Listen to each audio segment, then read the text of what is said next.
maid's daughter revealed a shocking truth about the bride's family at a wedding, making the groom cancel a $500 million deal immediately. An 11-year-old girl stood in the shadows of St. Mark's Cathedral, clutching a silver locket and a secret that could shatter lives. To the hundreds of guests, this was the wedding of the year. But to Abigail, it was a trap. As the bride walked down the aisle, Abby's voice cut through the silence. "Don't marry her." Gasps filled the cathedral. "It's all a lie," she cried, pointing at the bride and her family. In that instant, a billion-dollar legacy, a corporate empire, and a young man's future teetered on the edge of ruin. What started as a fairy tale wedding ended as a public reckoning. This is the story of how a maid's daughter exposed the truth, stopped a $500 million deal, and brought one of the city's most powerful families to their knees. Just before we dive in, let us know in the comments where you're watching from today. We love seeing how far these stories reach. And make sure you're subscribed so you don't miss tomorrow's special video. Now let's jump back in. Enjoy the story. An 11-year-old girl held the key to a $500 million lie. From her hidden perch in the choir loft, Abigail watched the river of high society flow into the pews below. To the world, this was the wedding of the year, but to Abby, it was the final tick of a clock counting down to ruin. The great organ of St. Mark's Cathedral began to breathe, its first notes a soft, hopeful melody that climbed the stone pillars toward heaven. Sunlight, fractured into 100 colors by the stained glass saints, danced across the marble aisle. It was a perfect scene, a storybook beginning for the handsome groom, Michael Anderson, and his beautiful bride, Victoria Davenport. It looked like a fairy tale, but Abby knew the truth. She knew the monster was not a dragon to be slain, but the bride herself, wrapped in a gown of ivory silk. Abby's small hand tightened around the silver locket at her throat. It was old and worn, the finish smoothed away by the thumbs of generations. Inside was a tiny, faded photograph of her great-grandfather, Sergeant Thomas Forrester, in his army uniform from a war fought long ago. He had been a hero, a man who ran toward the sound of trouble when others ran away. His memory was the quiet compass of Abby's world, a constant whisper in her soul that told her to be brave, to be true, and to always stand for what was right, no matter the cost. Today, that whisper was a roar. Down at the altar, Michael Anderson stood waiting. He looked like the princes in Abby's books, with kind eyes and dark hair that fell perfectly into place. His tuxedo was tailored and sharp, but his smile was what truly set him apart. It was genuine, reaching all the way to his eyes. He beamed at his parents, Robert and Carol Anderson, in the front pew, a picture of a happy, hopeful son. Abby knew that smile well. She had seen it many times over the last few months. She knew it came from a good and trusting heart, a heart that was about to be shattered. Victoria Davenport's family, the ones who had orchestrated this entire lie, sat opposite them. Her father, Harrison Davenport, was a statue of immense power and wealth. He was a tall man with a severe face and eyes as cold and gray as a winter storm. He surveyed the magnificent church not with joy, but with the silent, calculating appraisal of a general viewing a battlefield he was certain to win. He saw assets and advantages, not family and friends. Beside him, his wife Beatrice wore a strained, superior smile, her jewels glittering like chips of ice. They were the architects of this beautiful, terrible trap. Near the grand oak doors at the back, Abby's mother, Susan, stood in her simple black dress. It was the uniform of her profession. She was a maid, the head housekeeper for the Anderson family, but her service was marked by a dignity and grace that outshone many of the wealthy guests. Susan's face was a canvas of conflicting emotions. There was pride for the Anderson family, who had shown her nothing but respect. But beneath it was a deep, gnawing anxiety, a fear so profound it seemed to vibrate across the cavernous space. Her eyes found Abby's in the balcony, and she gave a tiny, almost imperceptible shake of her head. A silent, desperate plea. "Don't, Abby. Please, don't cause a scene. Don't ruin everything." But how could she not? How could she sit in silence while Michael Anderson, a man who had treated her not as the maid's daughter but as a bright young person, walked into a life sentence? Michael wasn't just her mother's employer's son. He was the one who, upon discovering her love for history, had brought her a stack of books about World War II, including one that detailed her own great-grandfather's division. He was the one who always asked about her day at school and listened, truly listened, to her answers. The Andersons were decency and warmth. The Davenports were a creeping frost.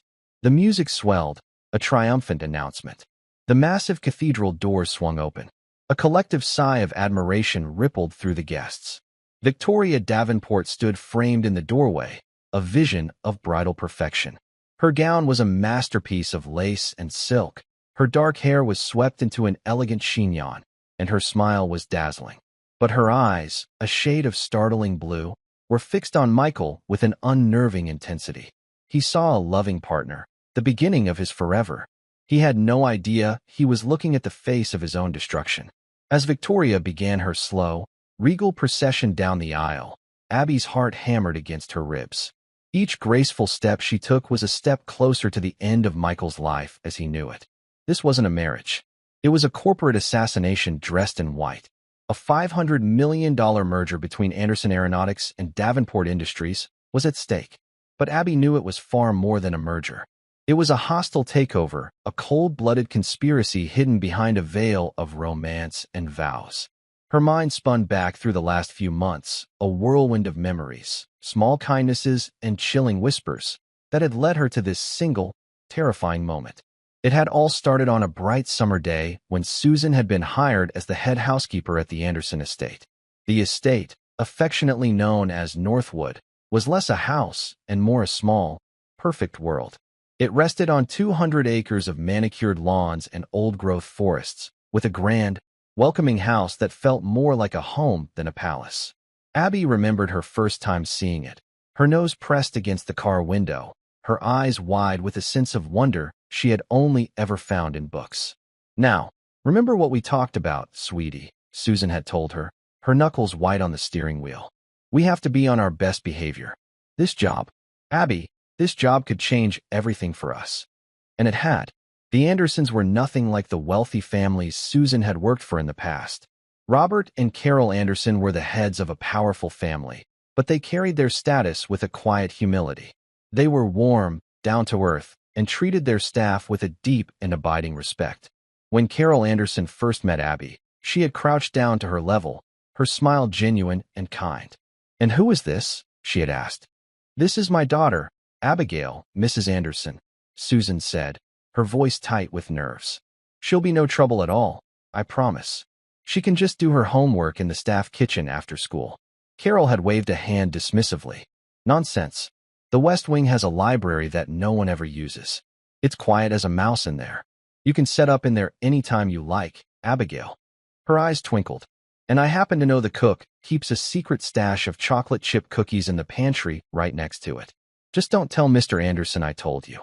From that day forward, Abby had felt a fierce loyalty to the Andersons. She would spend her afternoons in the grand, sunlit library, surrounded by the smell of old paper and lemon polish, feeling like she had stepped into one of her favorite stories. Michael Anderson would often find her there when he came home from the office. He was the brilliant young vice president of his family's company, but he never seemed too busy to talk to her. He would ask what she was reading, and they would end up in long conversations about history, about heroes, and about the quiet courage of ordinary people. They formed an unlikely friendship, one that ignored the lines between employer and staff. Then, the Davenports had entered their peaceful world. Michael had been dating Victoria for nearly a year, and the engagement was announced shortly after Susan and Abby arrived at Northwood. The first time Abby met Victoria's parents, Harrison and Beatrice, a chill had settled deep in her bones. They had come for a weekend visit, sweeping into the grand foyer as if they were royalty inspecting a lesser castle. Beatrice, wrapped in a fur stole despite the warm autumn air, had glanced at Susan and Abby with an expression of profound indifference. "Do try to keep the child out of the main areas," she had said to Susan, her voice crisp and dismissive. "This is an adult gathering." Harrison Davenport was even more formidable. He moved with an air of absolute control, his cold eyes missing nothing. He didn't just look at things. He assessed them, silently assigning a value and finding them wanting. He never spoke to Abby, but she often felt his gaze on her, a heavy, dismissive weight that made her feel small. The contrast between the two families was as sharp as night and day. The Andersons treated their staff as part of an extended family. The Davenports treated them as invisible. Abby saw it in the way Beatrice would leave a delicate teacup on a priceless antique table, expecting it to be whisked away without a word of thanks. She saw it in the way Harrison would conduct loud, aggressive business calls in the garden, forcing the landscapers to work in silence at a distance. Michael seemed different when he was with them. The easy warmth he shared with his own family and with Abby would recede, replaced by a more formal, strained demeanor. When his fiancée and her parents were around, he became quieter, more watchful. His smiles didn't always reach his eyes. Abby once saw Harrison speak to Michael in a low, sharp tone in the hallway, his hand gripping Michael's arm. Michael's face had gone pale, and he had simply nodded, his shoulders slumping like a schoolboy who had been reprimanded. The first seed of real dread was planted one overcast afternoon about 2 months before the wedding. Abby was in the library, curled up in a large armchair by the window, watching a gentle rain paint streaks on the glass.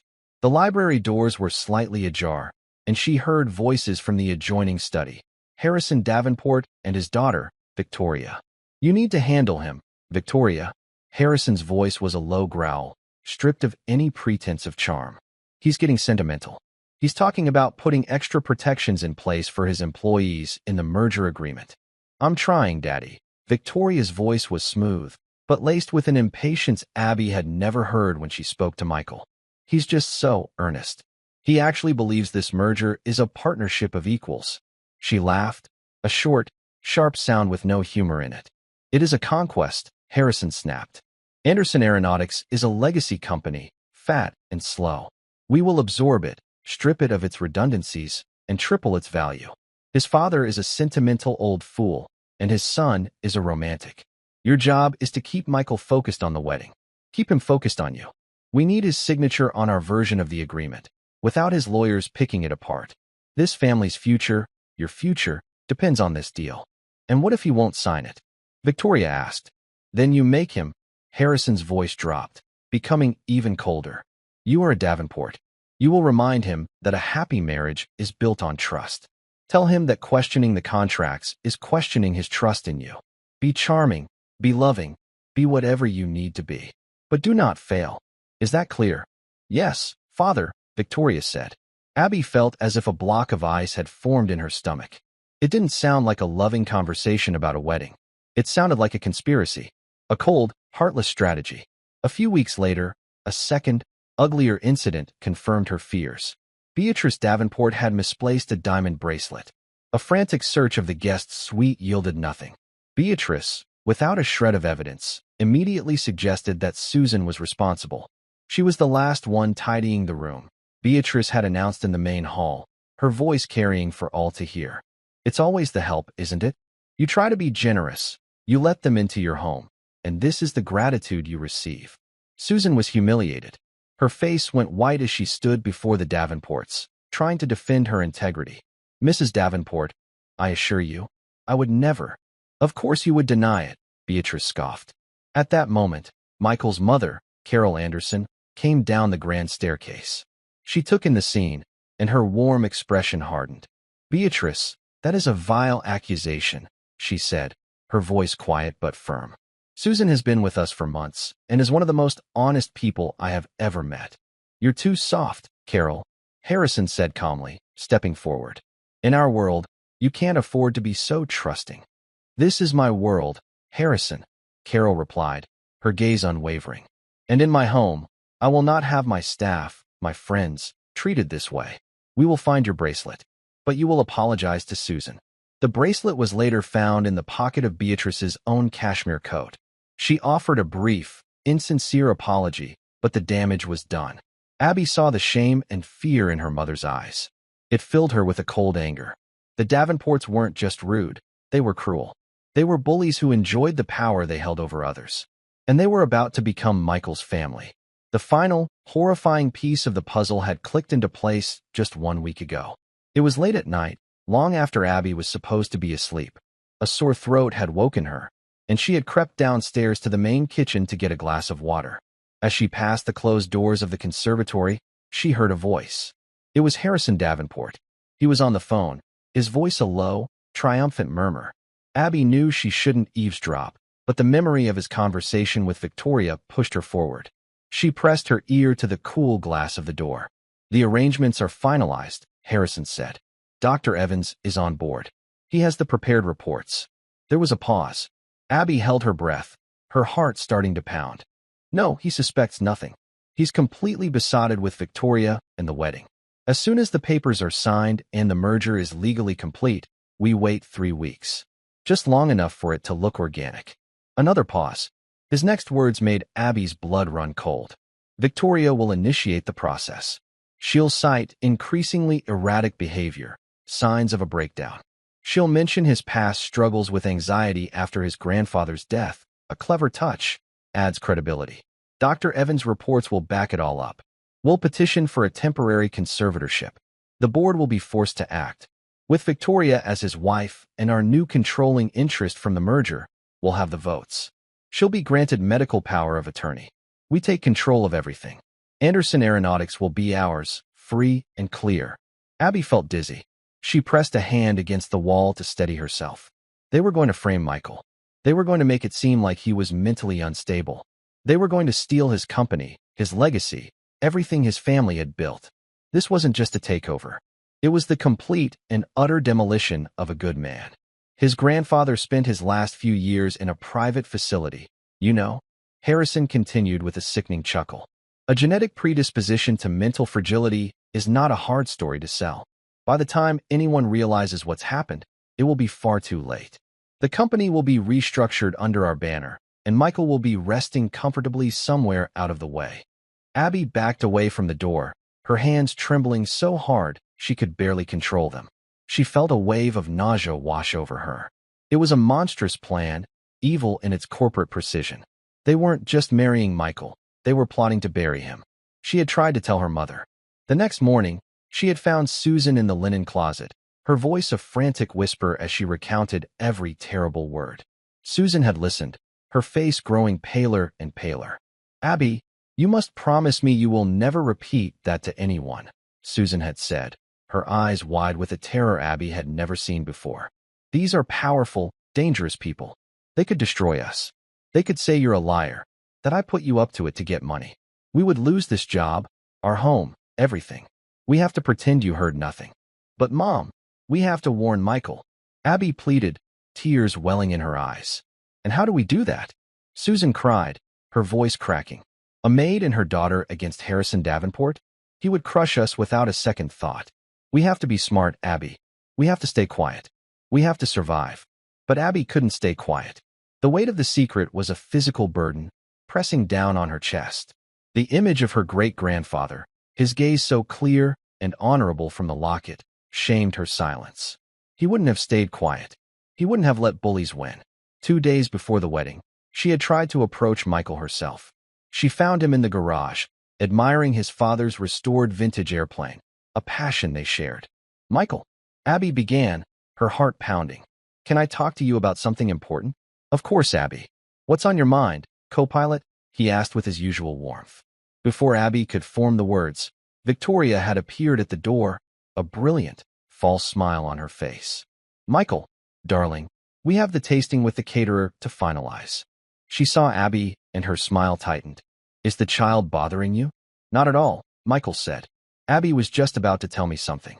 "It can wait," Victoria said dismissively, looping her arm through Michael's. She gave Abby a look that was both a warning and a dismissal. "Run along now. The adults have very important things to discuss." Abby looked at Michael, hoping he would insist.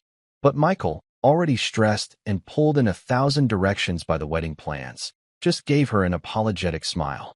"We'll talk later. Okay, champ?" The chance was lost. And now, there were no more chances. Only this one, final, heart-stopping moment. Back in the choir loft, the music softened. Victoria had reached the altar. She handed her bouquet to her maid of honor and turned to face Michael. He took her hands, his smile so full of love and trust it was painful to watch. To everyone else, they were the perfect couple. To Abby, it was a lamb turning to face the butcher's knife.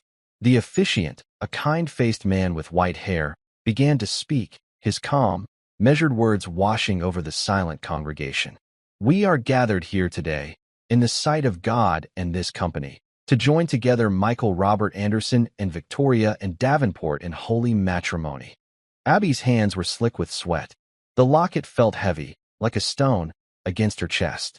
She could see her great-grandfather's face in her mind, not smiling, but serious, his eyes seeming to peer right into her soul. "Courage, kid," he seemed to say. "Courage isn't about not being afraid. It's about doing what's right when you're terrified." She had no proof. She had no evidence. Just the words she had overheard, the words of an 11-year-old girl against one of the most powerful men in the country. Her mother was right. They could ruin them. They could destroy their lives. But then she looked at Michael's trusting face, so full of love and hope for a future that she knew was a lie. She looked at his parents, Carol and Robert, their faces shining with pride. And she knew, with a certainty that burned away all her fear, that she could not live with herself if she stayed silent. She would rather be ruined for telling the truth than be safe with a lie. The officiant reached the pivotal moment. His voice echoed slightly in the hushed cathedral. "If anyone can show just cause why this couple cannot lawfully be joined together, let them speak now or forever hold their peace." The traditional words hung in the air. A profound, sacred silence followed. 1 second, 2, 3. The world seemed to hold its breath. The officiant smiled, ready to proceed. It was now or never. Taking a deep, shuddering breath, Abby pushed herself to her feet.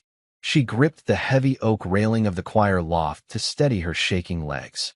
She opened her mouth, and with every ounce of strength in her small body, she screamed, "Don't marry her." The words ripped through the holy silence like a thunderclap. A collective gasp, sharp and sudden, rose from the guests below. Every single head swiveled and then craned upward, a sea of confused and startled faces searching for the source of the sacrilege. Down below, her mother Susan looked as if she might collapse, her hand flying to her mouth in horror. At the altar, Michael and Victoria froze. Victoria's perfect smile vanished, replaced by a flash of pure, unadulterated fury before it settled into a mask of confused innocence. Michael's face was a study in utter bewilderment. He squinted, trying to see who had shouted. Harrison and Beatrice Davenport, sitting in the front pew, turned around. When Harrison's cold eyes found Abby, his expression morphed into a look of such venomous rage that it felt like a physical blow. It was a look that promised utter ruin. "Stop!" Abby yelled again, her voice trembling but gaining strength. "You can't marry her, Michael. It's all a lie." The church erupted into a chaotic symphony of whispers. "Who is that girl? What is she saying? My God, it's the housekeeper's daughter." Victoria took a step toward Michael, trying to take his arm in a show of unity. "Michael, darling, don't listen," she said, her voice a pitch-perfect imitation of concern. "It's just a child. She's confused." "I'm not confused," Abby shouted, pointing a shaking finger down at the altar, her aim directed at the bride and her father. "They're lying. Her whole family is lying. They don't care about you. They just want your company." Michael looked from Victoria's strained face up to Abby's desperate one. His brow furrowed. He knew Abby. He knew this quiet, serious girl who loved history books and spoke with a wisdom beyond her years. This wasn't a prank. This wasn't a child seeking attention. This was something else entirely. "Abby, what are you talking about?" Michael called up, his voice steady despite the shock that was radiating through him. Harrison Davenport shot to his feet, his face a thunderous mask. "This is outrageous. Security, get up there and remove that child immediately. She is hysterical and needs to be disciplined." 2 security guards in dark suits started moving toward the stone staircase that led to the loft. "No, wait," Michael said, holding up a hand. The guard stopped. All eyes, including Victoria's, were on him. In the middle of his own wedding, in front of hundreds of the most influential people in the city, he was taking control. "Let her speak." Harrison's face went rigid. "Michael, this is absurd. We are not going to halt this wedding to indulge the fantasies of a little girl. She is a guest in this church, Harrison." Michael's voice was now as cold as the older man's. "And she is my friend. She will be heard." He looked back up at Abby, his eyes pleading for an explanation that made sense. "Tell me what you mean, Abby." Abby's heart was pounding so hard she could feel it in her ears. The entire world had shrunk to this single, terrifying moment. "I heard him," she said, her voice gaining power as the truth flooded out. I heard your father, Victoria. Mr. Davenport. He was on the phone. He has a plan to take over Anderson Aeronautics after you're married. A wave of shocked murmurs rolled through the pews. Beatrice Davenport leaped to her feet. This is slander. The child is an impertinent liar, she shrieked, pointing a trembling, accusatory finger at Susan. You put her up to this. You saw a chance for a payday, you wretched woman. You will be fired for this. Susan shrank back, tears of humiliation and terror streaming down her face. My mom has nothing to do with it. Abby defended her fiercely. I heard it myself. They're going to say you're having a breakdown, Michael. They have a doctor who wrote fake reports about you. They're going to get a conservatorship and medical power of attorney. They want to take everything from you and have you resting comfortably somewhere. She repeated the cruel, chilling words Harrison had used. At the altar, Michael flinched as if he had been physically struck. His eyes, wide and searching, moved from Abby to Victoria and then to Harrison. He was the vice president of a major corporation. He understood the language of power, of legal maneuvering, of corporate warfare. The words conservatorship and power of attorney were not the stuff of a child's fantasy. They were boardroom weapons. Victoria was pale as a ghost. Michael, darling, you can't possibly believe this. It's insane. She's making it all up. She laughed, a high, nervous sound that convinced no one. A conservatorship? That's the most ridiculous thing I've ever heard. Is it? Michael's voice was dangerously quiet. He looked directly at his bride. He saw the slight tremor in her hand. He saw the way her eyes darted toward her father, a flicker of a glance looking for instructions. In that instant, the loving fiancé he thought he knew began to dissolve, replaced by a stranger. Where did you hear this, Abby? Michael asked, his gaze unwavering. In the conservatory, Abby said immediately. Last week, late at night. He was on the phone with someone.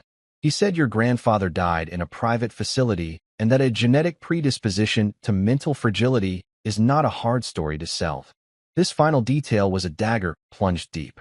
It was a private, painful part of the Anderson family history, known only to their innermost circle. It was not something a child could ever invent or overhear by chance.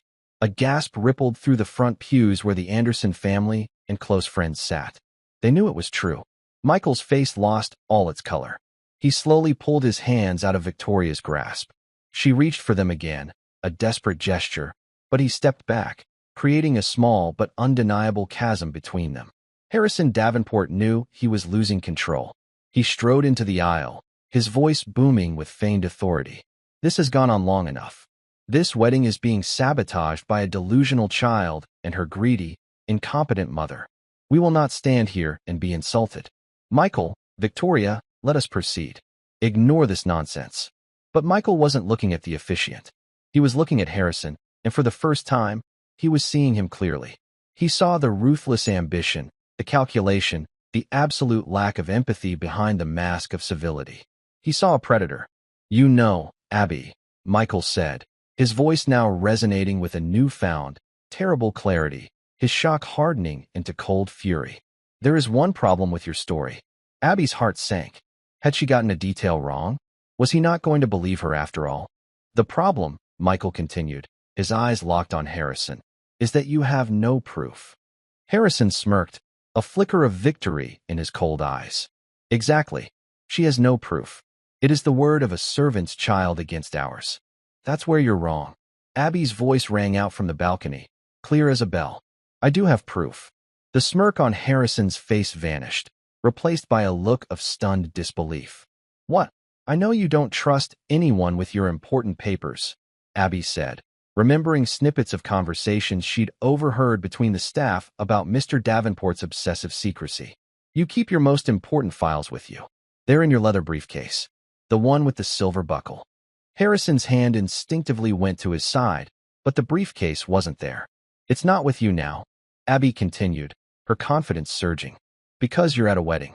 You gave it to your assistant when you arrived. I saw him. He took it to the little room behind the altar. The vestry.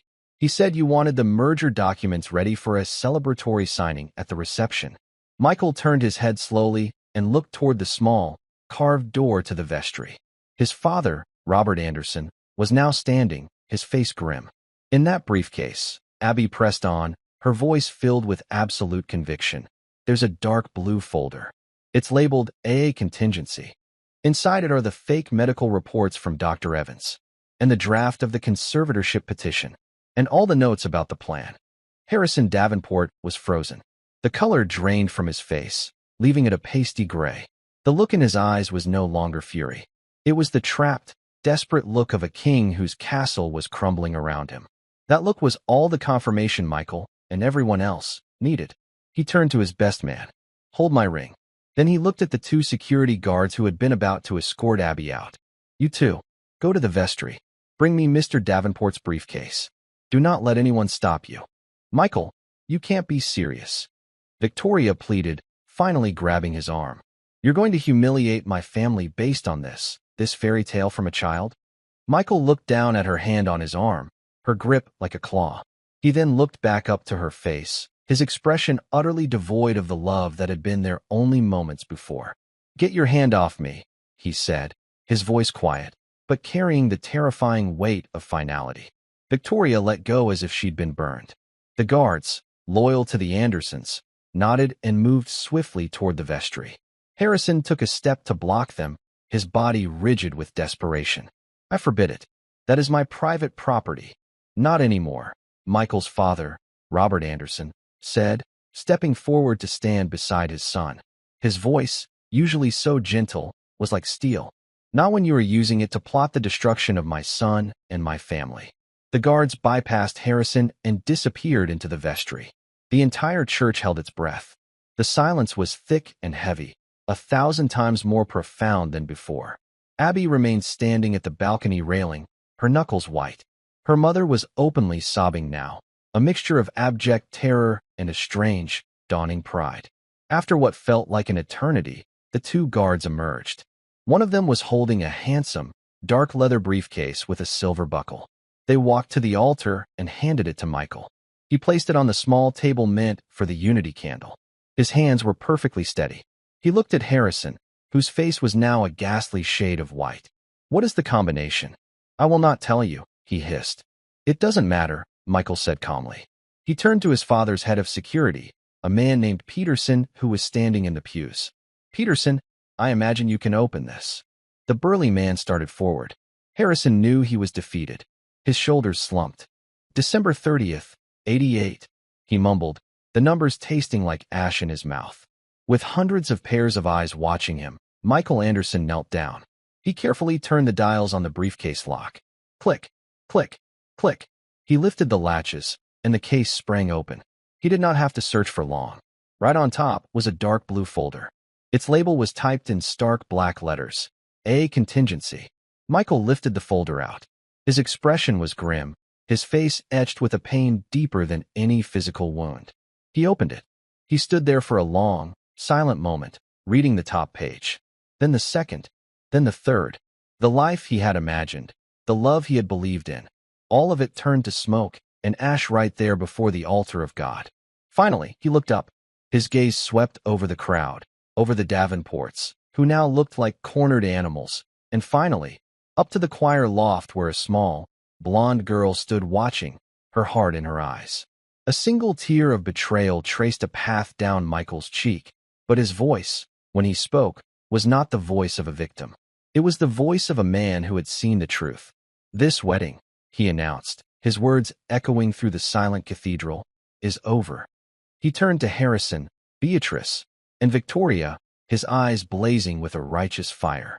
"As for you," he said, his voice dripping with ice, "I suggest you find a very, very good lawyer. You are going to need one." He then looked to his father's security chief. "Mr. Peterson, please escort the Davenports off this property. And call the police. I'd like to report a conspiracy to commit fraud on a scale I'm sure they'll find fascinating." The dam of silence broke, and chaos was a tidal wave. It crashed over the pristine, hallowed halls of the cathedral, sweeping away the carefully constructed artifice of the day. The guests, a collection of the city's elite, were on their feet, their whispers turning into a roar of shocked conversation. Cell phones emerged from tailored pockets and designer handbags, their screens lighting up like a constellation of tiny, hungry eyes.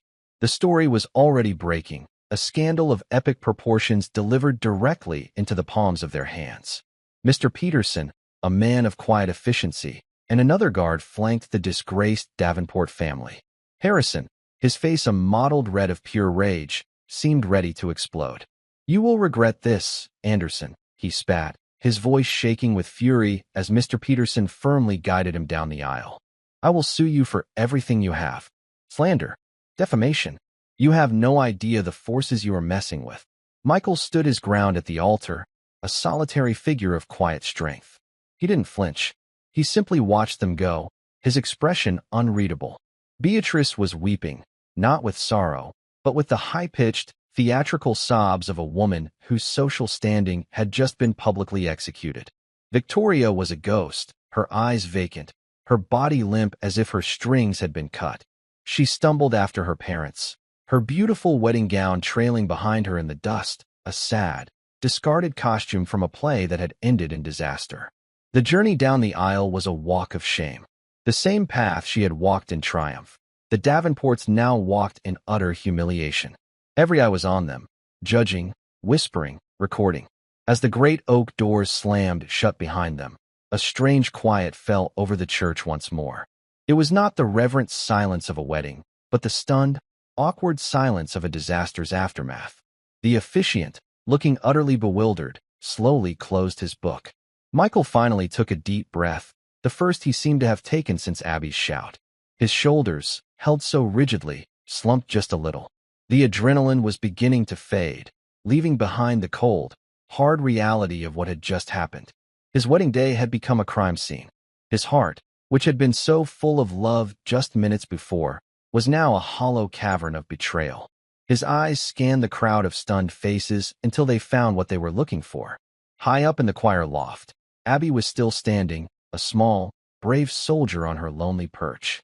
Next to her, Susan was huddled, her face buried in her hands. Without a word to anyone else, Michael turned. He walked not out of the church, but toward the stone staircase that led to the balcony. The guests parted for him, their whispers following him like a wake. Abby watched him approach, her own courage beginning to falter. Now that the shouting was over, the fear crept back in. Had she done the right thing? Or had she just ruined everything for everyone? The steps were steep, but Michael climbed them with a determined stride.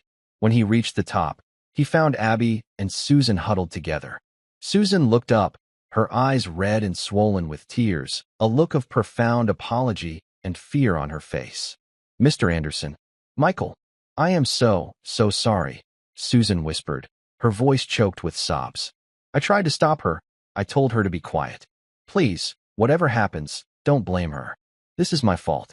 Michael looked at the terrified woman, and his expression softened. All the ice, all the fury he had felt, melted away, replaced by a deep, weary gratitude. "Susan," he said, his voice gentle, "there is nothing to be sorry for. You should be proud." He then turned his attention to Abby. The little girl stood frozen, her big eyes filled with a mixture of awe and trepidation. Michael knelt down, bringing himself to Abby's level, the expensive tuxedo wrinkling on the dusty stone floor. He didn't care. He reached out and gently took Abby's small, trembling hands in his own. "Abby," he began, his voice thick with an emotion he couldn't quite name. "Do you have any idea what you just did?" Abby shook her head, a tear finally escaping and rolling down her cheek. I just didn't want them to hurt you." "Hurt me?" Michael let out a short, watery laugh. "Oh, Abby, you didn't just stop them from hurting me. You saved me. You saved my company. You saved my family's legacy, everything my father and grandfather ever built." He squeezed her hands.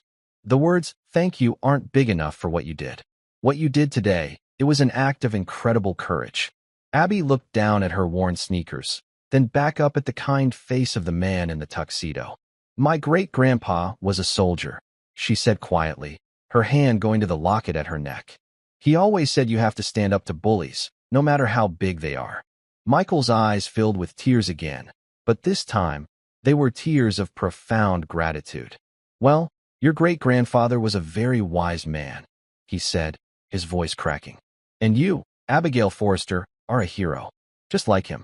He pulled the little girl into a hug. Abby hesitated for a moment, then wrapped her arms around his neck, burying her face in the crisp fabric of his jacket. In that moment, surrounded by the wreckage of his wedding day, Michael felt a connection more real and profound than anything he had ever felt with Victoria.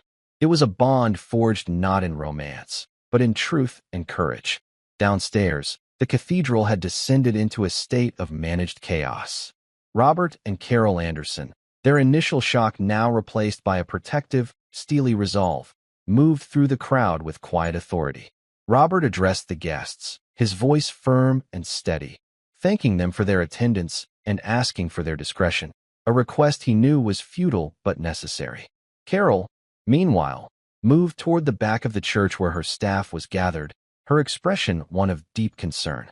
She found the wedding planner, a woman pale with shock, and gave her a series of calm, clear instructions. The $500 a plate reception was to be canceled, the food donated to local shelters, and the staff were to be paid for the full day, with a generous bonus for their trouble. While his parents managed the immediate fallout, Michael remained in the choir loft with Abby and Susan. The weight of his own heartbreak was immense, a crushing pressure in his chest. Yet, looking at Abby's wide, worried eyes and Susan's tear-streaked face, he knew his first responsibility was to them. They had risked everything for him. He owed them more than just his gratitude. He owed them his protection. "We need to get you both out of here," Michael said, his voice low and urgent. "The press will be here any minute. They'll be like sharks." He led them down a narrow, winding back staircase used by the choir, away from the prying eyes of the remaining guests. The stone steps echoed with their footsteps, a stark, lonely sound after the drama in the main hall. They emerged into a quiet, sun-dappled side garden, an oasis of peace amidst the turmoil. Michael's father, Robert, was already there, waiting for them by a black town car that had been discreetly pulled around. "The car is ready," Robert said. He put a gentle, reassuring hand on Susan's shoulder. "Susan, you and Abby will come back to Northwood with us. You are not safe on your own right now. The Davenports are ruthless, and they will be looking for someone to blame." Susan shook her head, overwhelmed. "Mr. Anderson, we can't. We've caused enough trouble. We'll just pack our things in." "Absolutely not," Carol Anderson said, joining them in the garden, her tone leaving no room for argument. "You are not in trouble, Susan. You are under our protection. You and Abby are family now. That's final." Abby looked up at the Andersons. She saw the stress and pain etched on their faces, the wreckage of what was supposed to be the happiest day of their son's life. And yet, their primary concern was for a housekeeper and her daughter. It was a moment of profound decency, a kindness so deep it seemed to shine. They were whisked away from the cathedral just as the first news vans, with their towering satellite antennas, began to arrive, their tires screeching as they jostled for position on the street. The story of the canceled wedding exploded across the internet. It was a perfect storm of wealth, scandal, and betrayal, a real-life drama that eclipsed any fictional soap opera. The video clips, filmed on guests' phones, went viral. Abby's high, clear cry of "Don't marry her" became an instant, iconic soundbite. The image of Michael Anderson opening the briefcase, his face a mask of dawning horror, was plastered across every news website and social media feed. The narrative was clear and devastating. The Davenports were cast as the villains of a Victorian melodrama, their corporate greed and personal cruelty laid bare for the world to see. Harrison Davenport's carefully cultivated image as a titan of industry was shattered, replaced by that of a scheming, ruthless monster. Victoria, the beautiful bride, was now seen as a cold, calculating accomplice, a modern-day Lady Macbeth. In contrast, Abby was hailed as a hero. News outlets scrambled to find out who she was. They called her the 11-year-old angel, the million-dollar whistleblower. They unearthed the story of her great-grandfather, Sergeant Thomas Forrester, and his wartime heroism, painting a picture of a legacy of courage passed down through generations.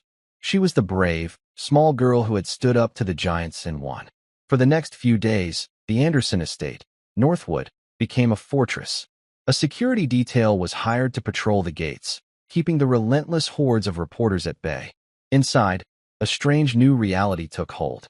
Susan and Abby were no longer staff. They were honored guests, living in a beautifully appointed suite in the West Wing, the very wing that housed the library Abby loved so much. Carol Anderson insisted they eat their meals with the family in the main dining room, an experience that was at first deeply uncomfortable for Susan. She had spent her life serving in rooms like this, not being served. But the Andersons, with their quiet, persistent kindness, slowly chipped away at her professional reserve. Robert would ask for her opinion on the news coverage. Carol would talk to her about the gardens. And Michael treated Abby as his personal savior. He spent hours with her, not dwelling on the wedding, but talking about her school, her dreams, and her hero great-grandfather. He brought her a rare, leather-bound book about Sergeant Forster's regiment, a first edition he had tracked down from a collector. "He would have been so proud of you, Abby," Michael told her, his voice full of sincerity. Amidst this strange, quiet interlude, the world outside was in an uproar. The police had indeed been called. Armed with the contents of the briefcase, the fraudulent medical reports, the detailed plans for the conservatorship, the incriminating emails, the district attorney's office launched a full-scale investigation into Davenport Industries. The story was no longer just about a canceled wedding. It was about corporate espionage, conspiracy to commit fraud, and attempted illegal confinement. The FBI became involved, looking into potential stock market manipulation tied to the merger. The fallout was swift and brutal.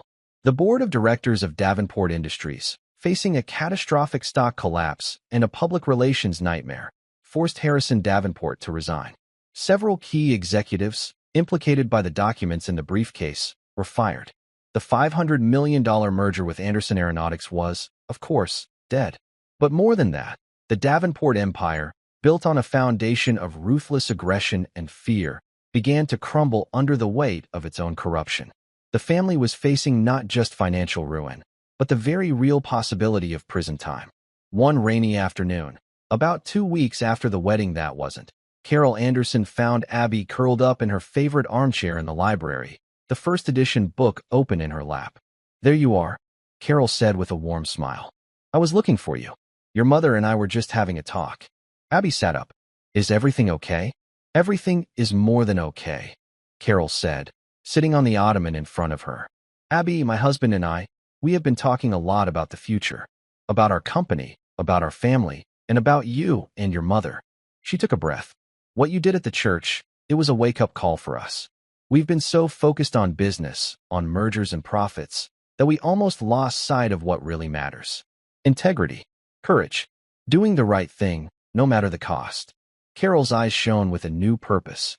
"We've decided to start a foundation, an educational fund dedicated to promoting ethics and courage in young people. It will provide scholarships for kids who, like you, show incredible moral character. It will fund programs that teach the importance of truth and integrity." She paused, her smile widening. "And we want to name it the Abigail Forster Foundation for Courage." Abby's jaw dropped. Tears welled in her eyes as she looked around the grand library. A foundation. In her name. It was more than she could have ever imagined. But my name is just Abby," she said in a small voice. "You are Abigail Forster," Carol said gently.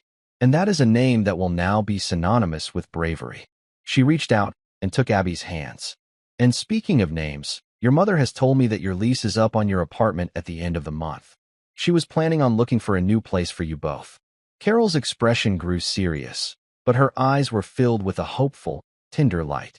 "Abby, this big house, it's always felt a little too empty, even with all the staff. Robert and I have been rattling around in it for years. What it needs is more life. What it needs is a family." She squeezed Abby's hands. "Your mother is one of the most capable, intelligent, and decent women I have ever met. We've offered her a new position, not as a housekeeper, but as the head administrator of the new foundation. It's a huge job, and it comes with a salary to match." Carol took another breath. "But more than that, we were hoping that maybe you and your mom would consider making this your home. Permanently. Not as guests. Not as staff. As part of our family." Abby stared into Carol Anderson's kind, hopeful eyes. This brilliant, powerful woman wasn't just offering her a job or a place to live. She was offering them a life. A future. A family. She thought of her mom, how the lines of worry on her face had softened over the last 2 weeks, replaced by a relaxed, genuine smile. She thought of Michael, who felt more like a big brother than a boss's son. She thought of this incredible house, not as a place of work, but as a place of safety, warmth, and belonging. She didn't have to think about the answer. It was already in her heart, full and shining. I think, Abby said, a huge, radiant smile breaking across her face, a smile that chased away all the shadows of the past few weeks. We would like that very much. Carol's answering smile was as bright and brilliant as the sun that was now breaking through the clouds outside, sending shafts of light pouring through the library windows. She pulled Abby into a hug, a real, heartfelt embrace.